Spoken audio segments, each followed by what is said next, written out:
Hello friends, welcome to महासेमी English. तर आजच्या व्हिडिओमध्ये आज आपण पाहणार आहोत इयत्ता 6वी यामधील इतिहास यातील तिसरा धडा हडप्पा संस्कृती या धड्याचा स्वाध्याय आज आपण पाहणार आहोत. पहा, पहिला प्रश्न आहे. प्रश्न क्रमांक 1 दिलेल्या पर्यायांपैकी योग्य पर्याय निवडा. 1. हडप्पा संस्कृतीचा शोध डॅश डॅश या नदीकाठी लागला. अ. गंगा, ब. यमुना, क. सिंधू, द. गोदावरी. तर पहा, याचे उत्तर काय आहे? सिंधू. प्रश्न क्रमांक 2. हडप्पा संस्कृतीतील महास्नानगृह डॅश डॅश या ठिकाणी सापडले. अ. धोलावीरा, ब. लोथल, क. कालिंबगन, ड. मोहिंजोदडो. तर पहा, याचे उत्तर काय आहे? मोहिंजोदडो. 3. हडप्पा संस्कृतीतील डॅश डॅश या शहराच्या ठिकाणी गोदी सापडली आहे. अ. लोथल, ब. राखीगढी, क. बनावली, ड. धोलावीरा. तर पहा, याचे उत्तर काय आहे? लोथल. ब. चूक बरोबर ते लिहा. 1. दूरवरच्या प्रवाशांशी असलेला व्यापार हे हडप्पा संस्कृतीच्या विस्ताराचे प्रमुख कारण होते. तर पहा, याचे उत्तर काय आहे? बरोबर. 2. हडप्पा संस्कृतीतील लोक सार्वजनिक आरोग्याबाबत जागरूक नव्हते. उत्तर चूक. 3. हडप्पा संस्कृतीच्या ऱ्हासाचे व्यापार मंदावणे हे एक कारण होते. याचे उत्तर पहा. बरोबर. प्रश्न क्रमांक 2 अ. संकल्पना चित्र पूर्ण करा. तर पहा, इथे आपल्याला एक संकल्पना चित्र दिलेलं आहे, ते आपल्याला पूर्ण करायचं आहे. तर पहा, हडप्पा संस्कृतीची वैशिष्ट्ये. तर पहा, हडप्पा संस्कृतीची वैशिष्ट्ये काय होती? नगररचना व रस्ते, घर बांधणी, सांडपाण्याची व्यवस्था, मुद्रा व भांडी, खेळणी, मृतदेह पुरण्याची पद्धत. तर ही हडप्पा संस्कृतीची वैशिष्ट्ये आहेत. तर पहा, ब. शब्दकोडातून उत्खननातील शहरांची नावे पूर्ण करा. तर पहा, इथे आपल्याला एक शब्दकोडी दिलेली आहे. तर आपल्याला त्यामध्ये काय करायचं आहे? पहा, पाठामध्ये ज्या शहरांची नावे आली आहेत ते आपल्याला या शब्दकोडात लिहायची आहेत. तर पहा, याचे उत्तर काय येईल?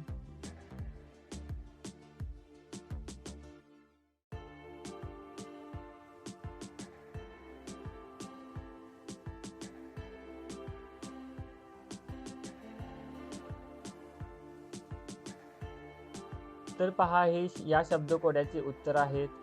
प्रश्न क्रमांक 3 टिपा लिहा. तर पहा, यातील पहिला प्रश्न. मोहिंजोदडो येथील महास्नानगृह. मोहिंजोदडो येथील उत्खननात एक मोठा महास्नानगृह सापडला आहे. या स्नानगृहातील जलकुंड सुमारे 12 मीटर लांब, 7 मीटर रुंद आणि 2.5 मीटर खोल होते.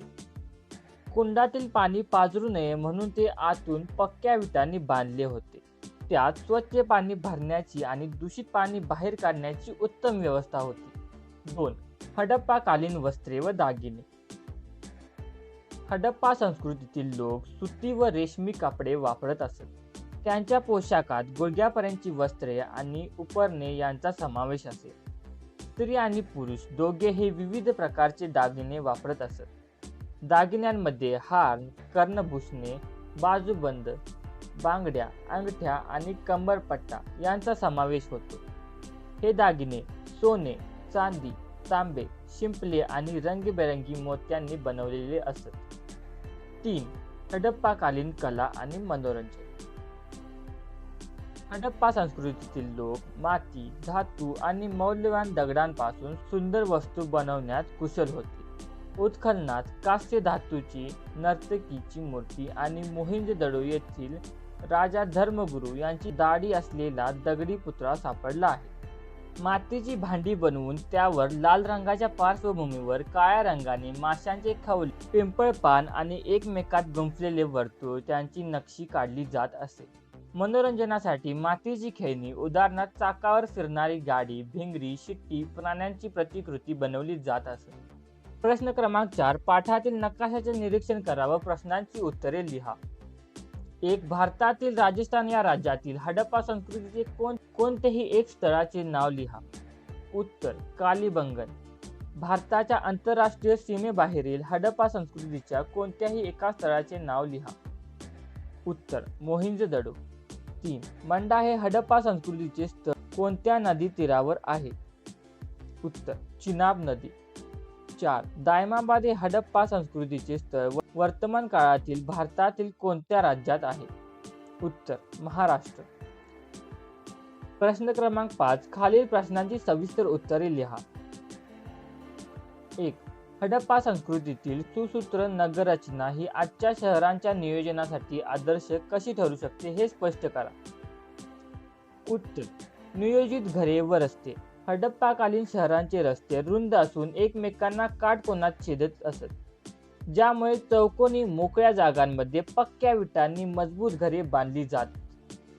उत्तम सांडपाणी व्यवस्था. प्रत्येक घरातून सांडपाणी बाहेर जाण्यासाठी पक्क्या विटांनी बांधलेली व झाकलेली गटारे होती. हे सार्वजनिक आरोग्याच्या दृष्टीने अत्यंत महत्त्वाचे आहे. सुरक्षा व रचना. नगरांचे 2 किंवा अधिक विभाग करून त्यांना स्वतंत्र तटबंदी केली जात असे. आजच्या आधुनिक शहरांमध्ये पूर, भूकंप आणि आरोग्य समस्या टाळण्यासाठी हडप्पा संस्कृतीतील रस्ते, पक्की घरे आणि झाकलेल्या गटारांचे नियोजन अत्यंत आदर्श ठरते. 2. हडप्पा संस्कृतीची अर्थव्यवस्था उतरणीला का लागली. उत्तर व्यापारात घट. इसवी सन पूर्व 2300च्या सुमारास मेसोपोटेमियाशी असलेल्या हडप्प्याचा व्यापार मंदावला.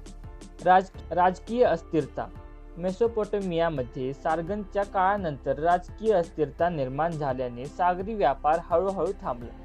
नैसर्गिक आपत्ती व घट. नद्यांच्या प्रवाहातील बदल, पाण्याचा तुटवडा, महापूर, दुष्काळ किंवा भूकंप यामध्ये शेती व लोकजीवनावर वाईट परिणाम झाला.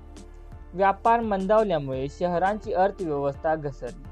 उद्योगधंदे कमी झाले आणि लोकांनी नगरे सोडून लहान गावांकडे स्थलांतर केले. Thank you for watching. जर तुम्हाला असेच नवनवीन व्हिडिओ पाहिजे असतील तर कमेंट करा तुम्हाला कोणत्या टॉपिकवर व्हिडिओ हवा आहे. आपण त्या टॉपिकवर व्हिडिओ लवकरात लवकर बनवू. Thank you for watching.